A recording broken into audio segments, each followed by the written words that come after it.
the VCs meet a lot of people, and this idea can be copied, taken, leaked, and all of that to others. And did they sign? An NDA? Because VCs talk both, some sign, some don't, and all that. I'll ask the VC, but I'll also ask you this question after this. But your experience on NDA, and also talk a bit about, in case such a discussion takes place, on valuation. How did you reconcile to valuation? All of us entrepreneurs think ours is a brilliant idea, and we are going to get a Google, Facebook kind of exit. Therefore, we need to get a hell of a lot of money for our dilution. Yeah, so signing NDAs is a huge issue, and that it really, I lost my sleep. Okay, now the thing is, in life sciences, it's the idea that matters. Anybody could execute. So whereas in ITs, it's apparently not the same. And the IT people will disagree, but we shall. Okay. But okay, okay, fair enough. Okay. So and so in the life sciences, all life sciences, actually maybe I shouldn't say all, but most life sciences VCs in the US sign NDA. And I had a friend working for a VC, life sciences VC in the US, and when I was just telling her, this is how I'm going to pitch, she said, get the NDA signed first. So I said, no, I checked, but in India they don't sign. He said, no, they have to sign NDA. So then I asked whoever I was talking to, but then they said the same thing that Ganesh just mentioned, that we meet so many people and we can't do this and we can't do that. So then, I mean, you don't really have much of a choice here. So if you really are passionate about your idea, you want to take it somewhere, you have to you have to trust them. And you just have to explain to them the importance of why you want the NDA signed. And just convey them that this is the reason. I'm not talking about... Out of the 4, how many NDAs did you get signed? None. None. Okay, so you can keep explaining. Okay, go ahead. Yeah. Okay. So yeah, you just have to this thing. Hang on, there are 3 other people who know about this idea now. Is the money in or money is not in? Is it tranche? Is it full money in or? Yeah. Okay. So yeah, so the check is in the mail. Okay. Bharati says, there's no point hanging on to every little thing that you have to have it your way. So sometimes you have to let go and say, fine, you just believe that, and then you have to explain to them, if you delay in saying yes, I'm pitching to 4 other VCs, none of them are signing, so I would lose my idea, you would lose your potential company also. So you have to make them understand that aspect. So, but I got none of them signed NDAs. So we just have to live with that and move on and act fast on whatever. Valuation bit now. Valuation is really tough. I mean, it's very, especially for life sciences, because at the time that I went to any VCs, it was only an idea, and I would need an investment to even start the lab, which. So at that point, since the concept was not proved, we discussed that, we agreed finally that there's no point valuating at that point. And that's again a decision I made. I said, yeah, I understand. Even for me, maybe they'll give me a valuation which I think is great, but then, when I actually prove my proof of concept is done, it will be even bigger. So why do I go with a lower valuation now? I would rather, you have to be patient. And patience is really the key. So I said, fine, let's not valuate the company now. We'll valuate once we have a proof of concept. So that's either you settle for something low, which you don't know how it will go, or you settle for no valuation at that point, and we'll do the valuation when we come to that step. Yeah. So your perspective on both, on NDA and on this, how critical it is, and on valuation. So I have done 2 startups. Both the startups I had IPs. I have a different take on this. One was in the US, one was in Bangalore. And in fact, I have had a discussion with Samir as an entrepreneur, he being an investor. I think that every idea which is unique, and once the filing of intellectual property or IPR is very, very important. And if you do that, first of all, you are kind of almost de-risking yourself from NDA signing. The other thing I have at least learned and known, and never have had any issues in terms of wanting VCs to sign NDAs, because I think every idea can be executed differently, and it absolutely depends on you. So for me, IP or an idea which is unique has been a selling point to the VCs, more than trying to protect what is your idea and being scared of the fact that they're going to take it and give it away. That's not their business. Their business is very simple, which is understand the uniqueness of the idea and then fund you and enable you to do that idea. So my view is, I would not go for an NDA, although you have to make sure that you tell the VC that I would have ideally liked to sign an NDA, so that they are aware that eventually you have that maturity. Otherwise they'll say this guy is very candid and he doesn't know how to approach the customers. The showstop, correct. So you just need to be careful about that. One. Second, valuation. I have personally believed that, especially if you have an aspiration not to be an entrepreneur just once, and I have had that aspiration, I've done 2. I probably have also done 2 which were just an idea level which got discarded at my end before I went. But my point is, if you are going to be ever doing one or multiple startups and you don't have IPO as your exit idea, I think you should start taking more interest in what is the VC's interest, especially in your first startup. And I have done that in my second startup, wherein I actually, for making sure that I had Intel Capital on my board, and they had a particular exit target in mind, and I sacrificed equity. In terms of valuation, multiple? Yeah. Okay. Yeah. So basically, when they invest, vis-a-vis, the first thing, if you actually start asking the VC the question, saying, listen, if you want to invest, what is your exit? What is your target? What is your goal? They know the pattern that they have, like he was saying, there are 10 investments that they make. Out of that, probably 2 get successful. One is a mega bonanza exit, and the others fail. So it's money going down the dump, right? So if you understand their interest, if you understand what is their target, and if you plan accordingly for them, looking at their interest, for example, if you're saying in 3 years, I'll make sure you get a 5x exit, and you show the plan accordingly, it makes a lot of sense. If you come to that path where... At this session, I had asked 5 people as to who have not raised money, what their biggest questions were. What would they ask if they were here? A couple of them are here. But one of the things that came up was VCs, because they see so many plans, they are obviously busy, they are traveling all over the place, and this poor entrepreneur is struggling hard there. They don't get responses from a VC, okay, right? It's very slow. When you're an entrepreneur, when you're on your own, your clock is ticking because there is no salary, the meter is on, okay, right? And when they don't get responses, what would you suggest? How would they do it? Should they ignore? Should they chase? How do you make a guy at least have the VC have the courtesy to respond? I mean, I'm using a harsh word, but people are not responding because they are busy, because they are doing number of deals, or they will respond if they are really interested, okay, right? But otherwise they don't respond. So what is the suggestion to entrepreneur who has approached, who has written, who had maybe one pitch, but not getting response? Should he chase or should he not chase? It's like asking. Yeah. No, I would strongly suggest that if you don't get a response in a week's time, do send a polite reminder.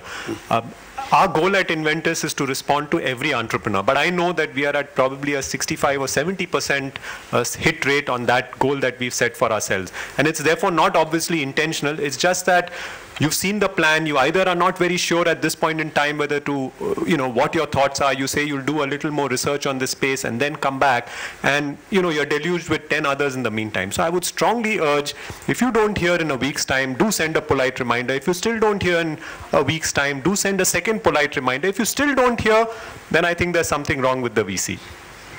Okay, then what do? You still chase, or you? You may not want that VC. Okay. So okay. You may not want his money. Okay. I'm just making. I'm going to ask one more question before throwing it out to audience. Ramesh, what is the?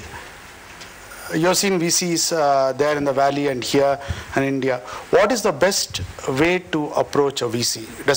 Can you write from the website? Is it better to go through an entrepreneur? Is it better to go through an intermediary?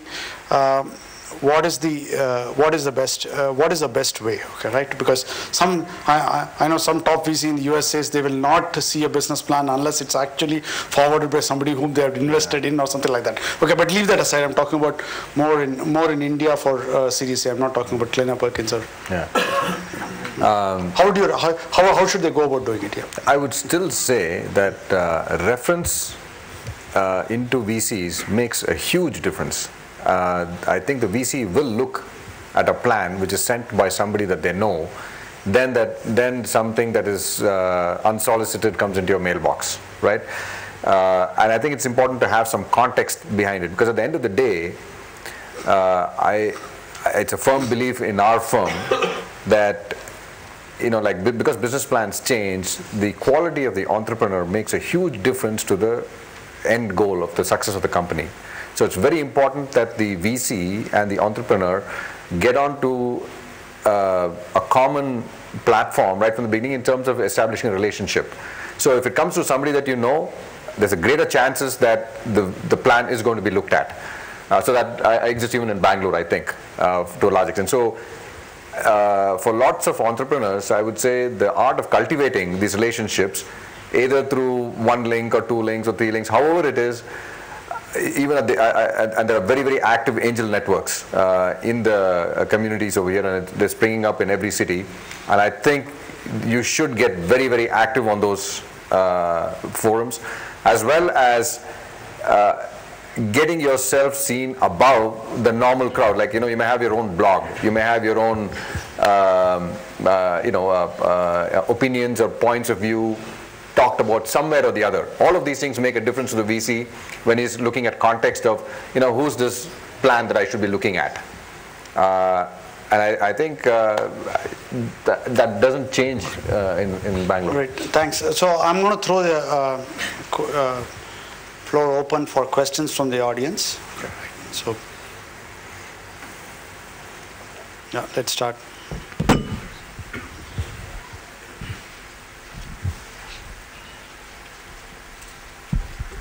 Hi, good evening. My name is Uma Shankar. I'm running a company called Ahana Systems and Solutions.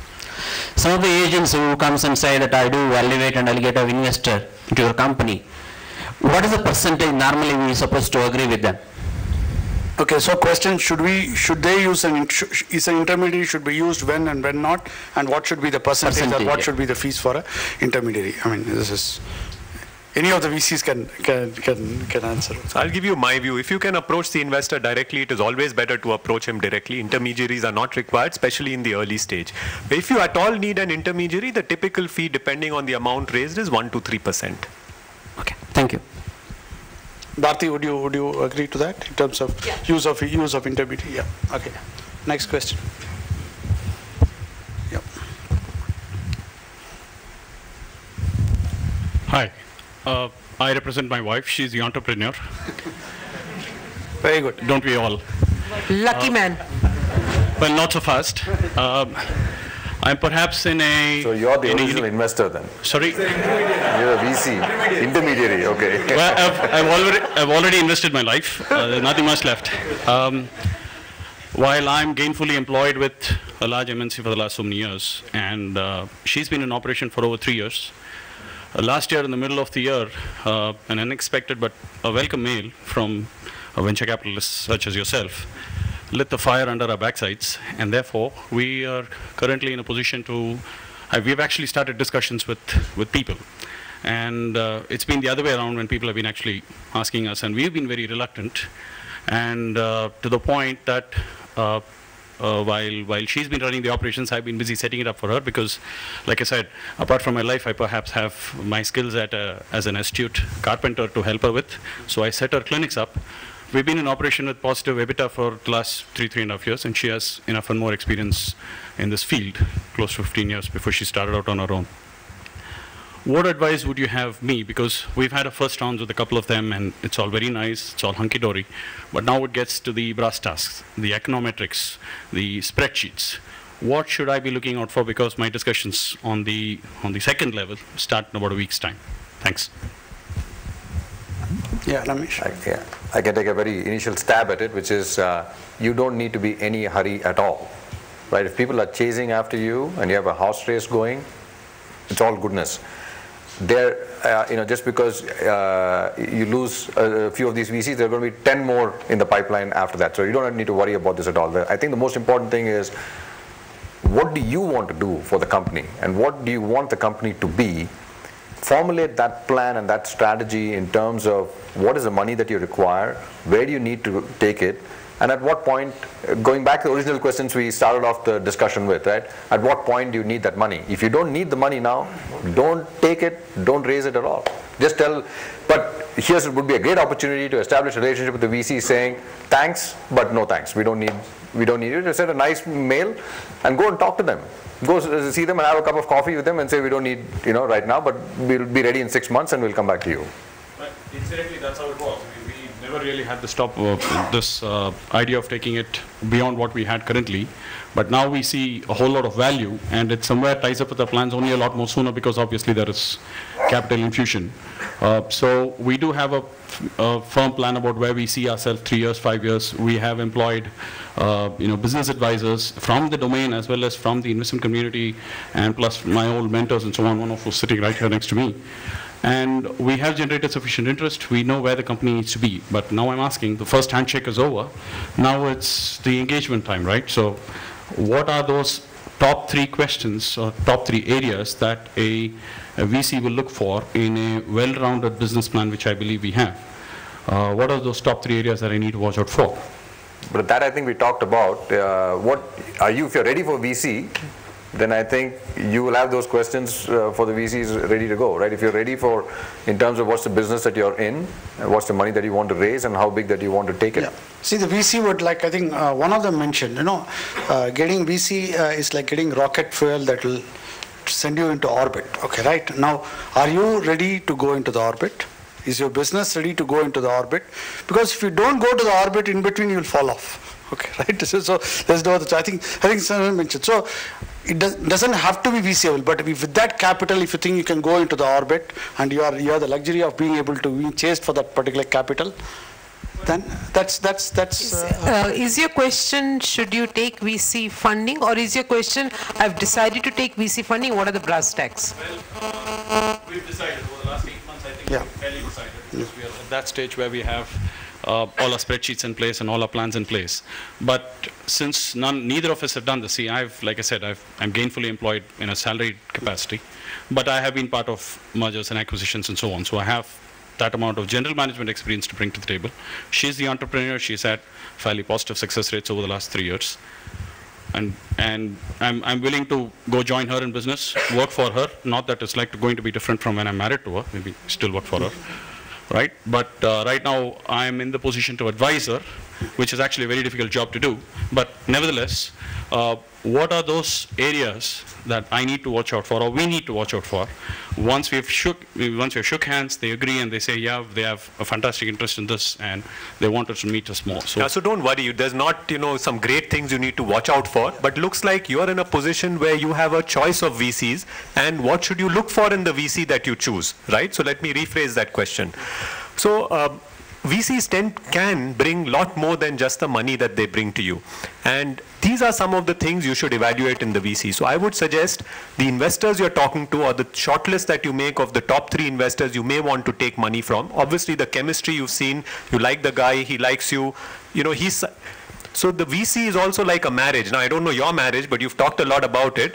But this is a marriage that's destined to divorce in 5 to 7 years, right? But in that period, you have to live together. If the chemistry is wrong, it's going to be very bad. So chemistry is very important.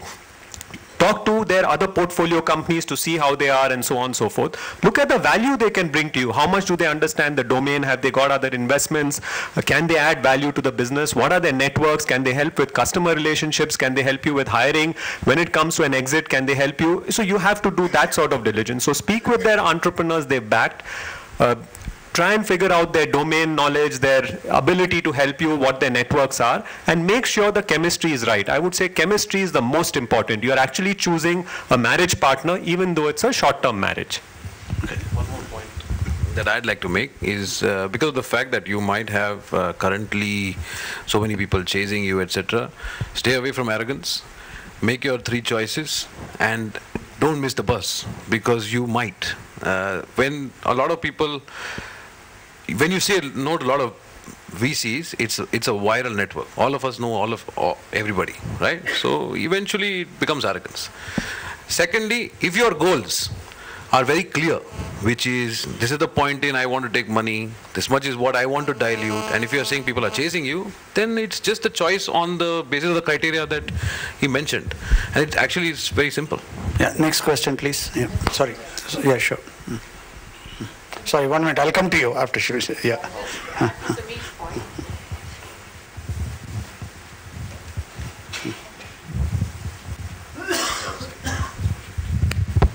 Yeah, I mean, just to add to one person, Samir's point, I think your interest and the VC's interest must be aligned. So it is truly a marriage that's structured for divorce, hopefully an amicable divorce in 5 to 7 years. The divorce could happen through an IPO or through... Not amicable, delightful. Depends.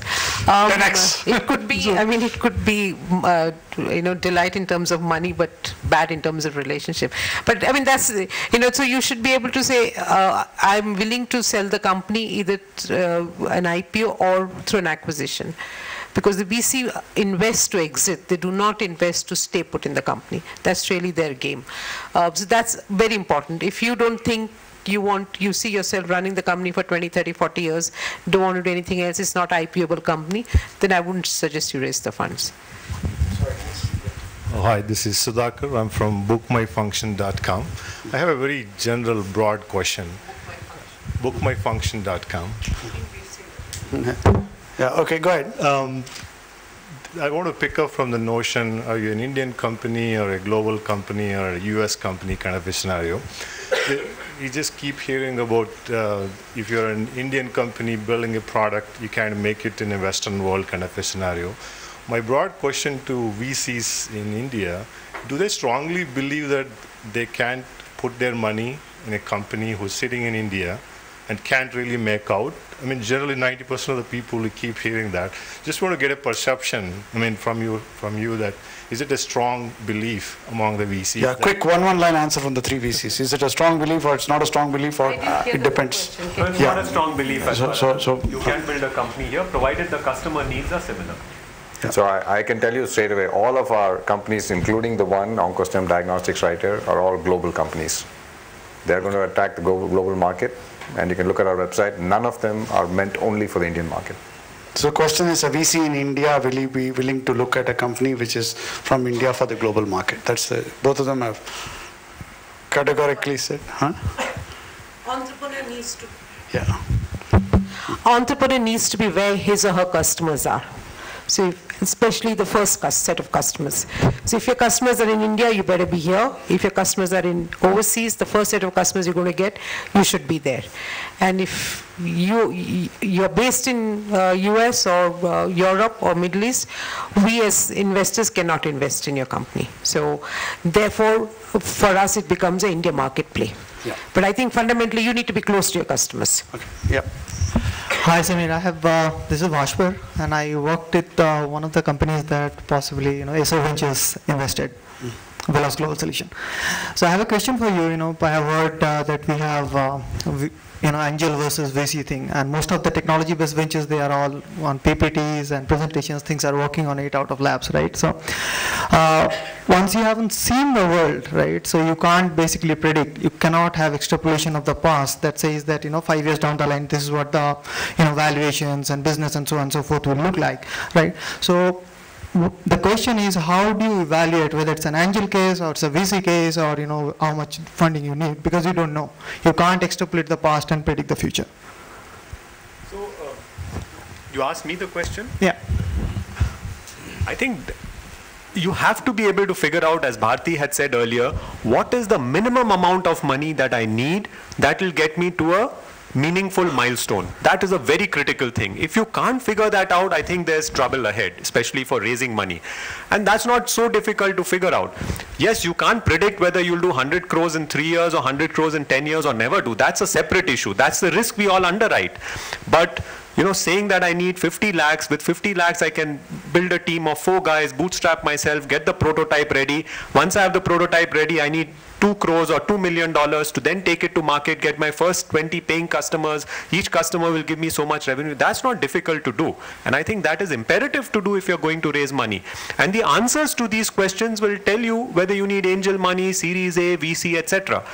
You must look at the least possible money that can get you to the most meaningful milestone. Yeah.